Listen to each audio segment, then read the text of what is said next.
the end of the day with all of us at our jobs. We either perform or we don't, but we might get some help along the way. So I'm confused. There is no reassessment on the final exam? Correct. So how did, like, I mean, give me a math test. I mean, or an English exam? Is there a midterm and a final at the high school level? What you're looking at, most are unit-based. So in math, you might go through a chapter and then there's an assessment. And on that particular assessment, if you didn't get something, we want to make sure you get it for a couple of reasons. One of the big ones is math builds on itself. So if there's something you don't understand in chapter 1, there's no way in heck you're going to get to chapter 12 and be successful.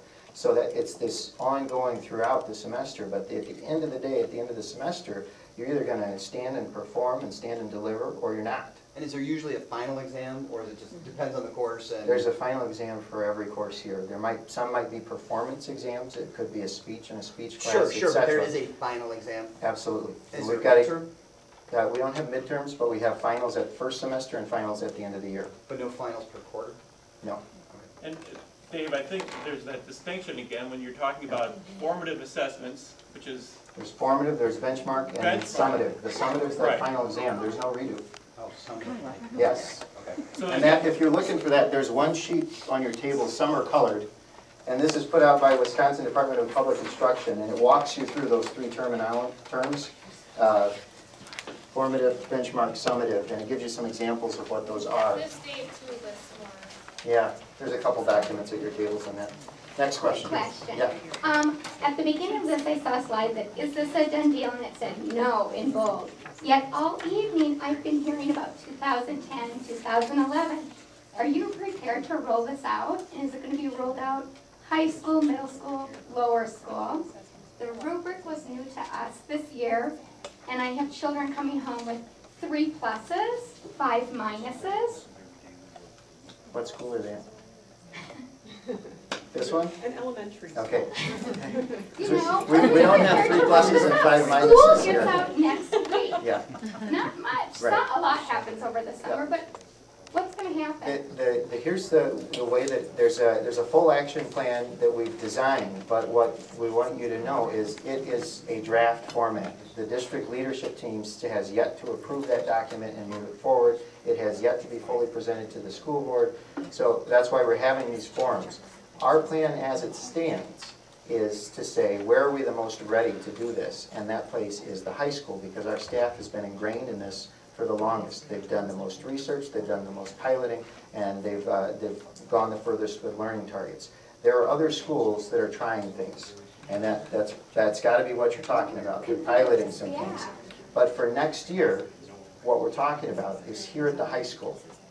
In following years, we would be rolling out this uniformly, across at the middle school, at the elementary, so that there's this common language K-12, so that we're all on the same page. But we've got to do this at stages where there's readiness built with all of the communities involved, parents, students, and faculty. So all of that groundwork is laid at high school level for all of the different classes, criteria for rubrics. This is the work that our teachers have been doing over the last. They've been the first and foremost piece, and they started on this 3 years ago, is those learning targets. Clearly define what's the most important learning that we want kids to know and be able to do. And I'll turn around so you're not looking at my backside the whole time. And then they've been translating that into, okay, so what are the activities and assignments along the way that we're going to use the formative work. And now this year the focus has been on developing those assessments, the benchmark assessments and the rubrics that go with those. It's still under design right now. We've got teachers coming in teams throughout the summer that are going to be continuing this work, so that as we get to day 1 next year, we're ready to roll. So then it is a done deal. That's our plan. We're here to hear from you. If we're at different places, then we've got to figure out how we come together. But our plan right now is, we believe at the high school level, we're ready to do this, and we're ready to do this with fidelity. So Dave, what happens if, as you're bringing these teachers in at the high school and you find, even let's say the district leadership team adopts this, the school board says go ahead in high school and do this, but as you're starting to implement it over the summer, you feel that maybe the entire high school faculty isn't where where you'd like them to be in order to implement this. What would you do if that were to occur? We would retool. And a simple answer is, it depends on the scope. If we've got a small area that's not ready, then I'm going to bring in some intensive help and make sure they get ready. If I've got a lot of people and we don't simply have the resources to get them ready, then we're going to have to take a step back and we're going to have to be clear in our communication about, okay, this is where we're at. We only want to do this if we can do it right and if we can do it with fidelity. This is coming from a parent who's had, this is my second year. My son's had it with Mrs. Braille for the Spanish department and trying to convert, you know, a 3 to a B or a 4 to an A or whatever. When he's taken an exam, it might be 5 different parts because each part is looking at conjugating a verb or whatever. So if in conjugating a verb, he misspells something, he isn't necessarily downgraded for that or not downgraded entirely because that's not what that section of a test was testing the mastery on. So each of his tests have kind of been subdivided so he doesn't just get a 4. He'll get like a 4.63 or something because he gets a little bit off here and a little bit off there. I don't know if that helps parents understand a little better that you don't just get a 3. It can be somewhere in the middle and then you can know within those 5 categories which of the 1 or which of the 2 he really needs to work on.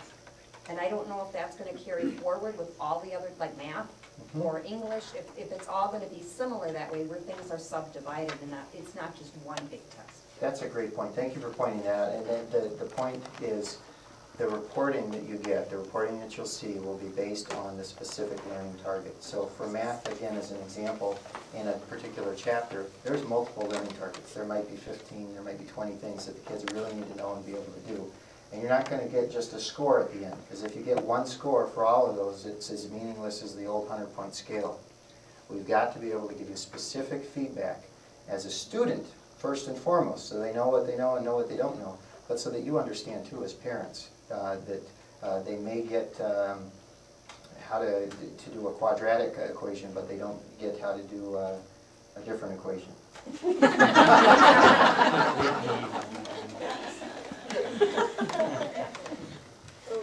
I don't know. Oh, here's the microphone. Sorry. Okay, my question is, in the beginning of your slideshow, you showed these phenomenal things about our school district. 85% go to college. We get into these phenomenal universities. Much more than any other school goes to Madison. So what in your mind was fundamentally broke about our system that needed to be fixed? It's a good question. I guess it's the model of, you could call it continuous improvement, you can call it Jim Collins' good to great, you can call it whatever you want. We recognize that as good a job as we're doing right now, as many kids as we have that are getting into college right now, we should have even more. We recognize that even with all the kids going to college, we should have even more of them actually getting through college. We recognize that even though we have a student last year accepted at Harvard and another one who went to Stanford, we should have even more.